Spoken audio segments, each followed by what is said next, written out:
मोदीपुर नामक गांव में एक औरत ने गोरे होने की क्रीम की नई नई दुकान खोली थी। वो औरत देखने में बहुत ही सुंदर थी। उसका नाम रेशमा था। जो कोई भी उस औरत को देखता तो वो उसे देखता ही रह जाता। उसके गोरे होने की क्रीम की चर्चा गांव में दूर दूर तक फैली हुई थी। वो एक ऐसी क्रीम बेचती थी कि जो कोई भी उसकी क्रीम का इस्तेमाल करता तो वो बार बार रेशमा से क्रीम खरीदने आता। पता नहीं उसकी क्रीम में ऐसा कौन सा जादू था कि गांव की सभी औरतें रेशमा से क्रीम खरीदने के लिए पागल रहती थीं। उसी गांव में एक बिमला और उसका पति राजा रहता था। एक दिन की बात है। अरे सुनते हो जी? हाँ बोलो, क्या बात है? गांव में एक औरत गोरे होने की क्रीम बेच रही है। जो कोई भी उसकी क्रीम लगाता है तो वो गोरा और सुंदर हो जाता है। देखो ना, मेरा रंग भी कितना काला हो गया है और मेरा मुंह भी खराब हो गया है। मुझे भी वो क्रीम लेनी है। अरे क्या करोगी क्रीम लेकर? तुम तो पहले से ही सुंदर हो। ज्यादा फालतू की चीजें लगाओगी तो तुम्हारा चेहरा और भी खराब हो जाएगा। पर मुझे और ज्यादा सुंदर और गोरा होना है। जिस किसी ने भी उस औरत की क्रीम इस्तेमाल की है वो और भी ज्यादा सुंदर और गोरा हो गया है। ठीक है, जैसा तुम्हारा मन करे। बिमला उसी औरत के पास क्रीम लेने जाती है। बहन जी, मुझे वो गोरा होने वाली क्रीम चाहिए। ठीक है, अभी देती हूँ। रेशमा बहन जी, एक बात तो बताओ, आप इतनी सुंदर कैसे हो? आपकी खूबसूरती का राज क्या है? मेरी खूबसूरती का राज मेरी ये क्रीम है। मैं भी यही क्रीम इस्तेमाल करती हूँ। तुम भी ये क्रीम इस्तेमाल करोगी तो तुम भी बहुत खूबसूरत हो जाओगी। ठीक है ठीक है, मुझे भी जल्दी से एक क्रीम दे दो। बिमला खुशी खुशी क्रीम लेकर चली जाती है और घर पहुंचकर बिमला पानी से अच्छी तरह मुंह धोकर रेशमा से खरीदी हुई क्रीम लगाती है और आईने में अपना चेहरा देखकर खुद ही मुस्कुराती है। अब मैं भी रेशमा जैसी खूबसूरत हो जाऊंगी। तभी उसका पति राजा आ जाता है। बिमला, ये तुम्हारे चेहरे को क्या हुआ? लग रही हो ना पहले से भी सुंदर। बिमला को अपना चेहरा पहले से भी सुंदर लगता है, लेकिन बिमला को ये नहीं पता था कि क्रीम लगाने से उसकी खूबसूरती पहले से और कम हो जाएगी। तुम ये क्रीम व्रीम के चक्कर में मत पड़ो। मैं ना पहले से भी ज्यादा सुंदर हो गई हो ना, इसीलिए तुम मुझसे जल रहे हो। वो राजा की एक नहीं सुनती और वो अपने आप को आईने में देखने लगती है। उसे लगता है कि क्रीम लगाने से वो सुंदर होती जा रही है। और अगले दिन गांव की एक औरत जिसका नाम काली था, वो भी रेशमा की दुकान पर जाती है। रेशमा बहन जी, अरे ओ रेशमा बहन जी। हाँ जी बोलो। रेशमा बहन जी, मुझे भी वो गोरा करने वाली क्रीम लेनी है। देखो ना मैं कितनी काली हूँ, इसीलिए सब मुझे काली बुलाते हैं। मुझे भी गोरा होना है आपके जैसा। पास ही में रेशमा की दुकान है, तुम उसके पास से वो क्रीम ले आओ। रेशमा पहले से भी ज्यादा खूबसूरत और गोरी लग रही थी। वो काली को दुकान का रास्ता देती है। काली क्रीम लेने चली जाती है। क्रीम बेचने वाली रेशमा नहीं एक चुड़ैल होती है। वो काली को भी वो क्रीम दे देती है और वो मन ही मन खुश होती है। वो दिन दूर नहीं जब मैं गांव की सारी औरतों की सुंदरता चुरा लूंगी और किसी को पता भी नहीं चलेगा और मैं दुनिया की सबसे खूबसूरत औरत बन जाऊंगी। देखते ही देखते गांव की सभी औरतें कुछ दिन तो बहुत सुंदर हो जाती हैं, पर फिर अचानक बदसूरत होने लगती हैं।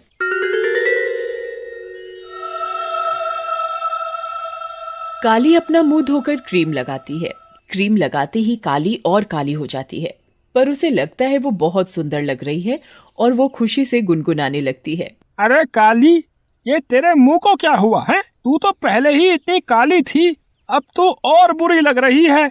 और वो काली का चेहरा देखकर हंसने लगता है। मैं गोरी हो गई हूं ना, इसीलिए तुम मुझसे चिढ़ रहे हो।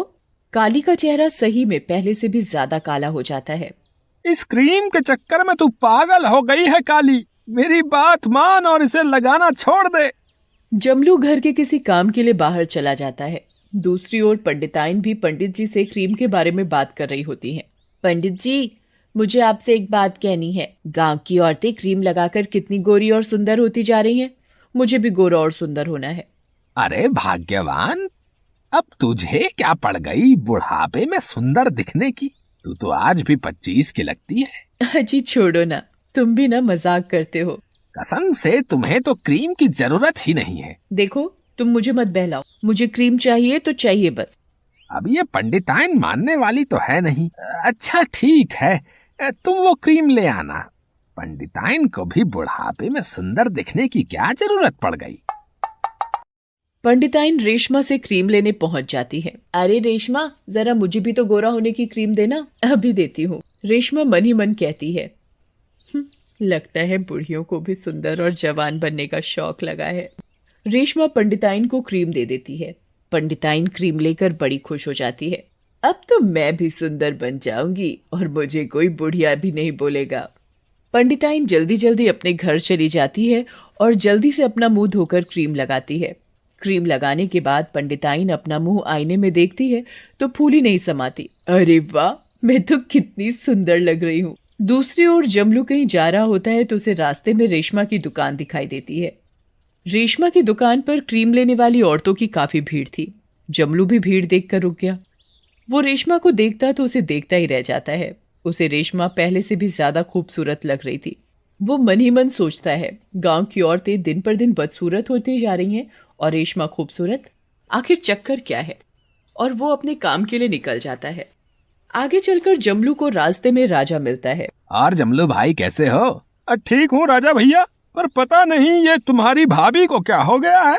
आजकल कोई क्रीम लगाने लगी है और बस सुंदर होने के चक्कर में पागल हो रही है। हाँ जमलू भाई, तुम ठीक कह रहे हो, तुम्हारी भाभी का भी यही हाल है। मैं अभी रेशमा की दुकान के सामने से आ रहा हूँ। वैसे रेशमा है बहुत सुंदर, कोई भी देखे तो देखता ही रह जाए। अच्छा, मैं उसी तरफ जा रहा हूँ, मैं भी देखूं कौन है ये रेशमा। हाँ जरूर देखना। चलो अब मैं घर चलता हूँ, रात हो गई है, तुम्हारी भाभी मेरा इंतजार कर रही होगी। जमलू अपने घर की ओर चल देता है और राजा दूसरी ओर। कुछ ही दूर चलने के बाद राजा को रेशमा की दुकान दिखती है। रेशमा के घर की खिड़की में बहुत रोशनी आ रही होती है। अरे इतनी रात में ये रेशमा अपने घर में क्या कर रही है? जरा मैं आज इस रेशमा से बात करके आऊं कि ये क्यों सारी औरतों को पागल बना रही है। राजा रेशमा के घर की खिड़की से अंदर देखने लगता है। अंदर का नजारा देखकर राजा बहुत बुरी तरह डर जाता है। वो देखता है कि रेशमा अपने रूप से चुड़ैल के रूप में बदल जाती है और एक बड़े से बर्तन में खून और मांस डालकर उसे चला रही होती है और जादू से उसकी क्रीम बना रही होती है। अब गांव की औरतों की सारी सुंदरता खत्म हो जाएगी और मैं दिन पर दिन सुंदर और जवान हो जाऊंगी। हे भगवान, ये तो चुड़ैल है। ये चुड़ैल गांव की सभी औरतों की सुंदरता चुरा रही है और खुद दिन पे दिन सुंदर होती जा रही है। राजा चुपचाप वहां से निकलकर अपने घर चला जाता है और घर पहुंचकर अपनी बीवी को जोर जोर से आवाज देता है। जैसे ही जमलू की पत्नी बिमला सामने आती है, राजू उसे देखकर बहुत डर जाता है और चिल्लाने लगता है। अजी पागल हो गए हो क्या? मैं क्या तुम्हें कोई चुड़ैल नजर आ रही हूँ? लग रही हूँ ना कटरीना कैफ। अब मैं तुम्हें कैसे समझाऊं? तुम सुंदर नहीं और ज्यादा बदसूरत हो गई हो। ये सब उस चुड़ैल रेशमा का करा धरा है। राजा बिमला को सारी बात बताता है। दूसरी ओर जमलू की पत्नी का भी यही हाल होता है, पर जमलू की पत्नी काली तो पूरी चुड़ैल लगने लगी थी। गांव के सभी आदमी रेशमा की क्रीम से परेशान होकर आपस में बात करते हैं।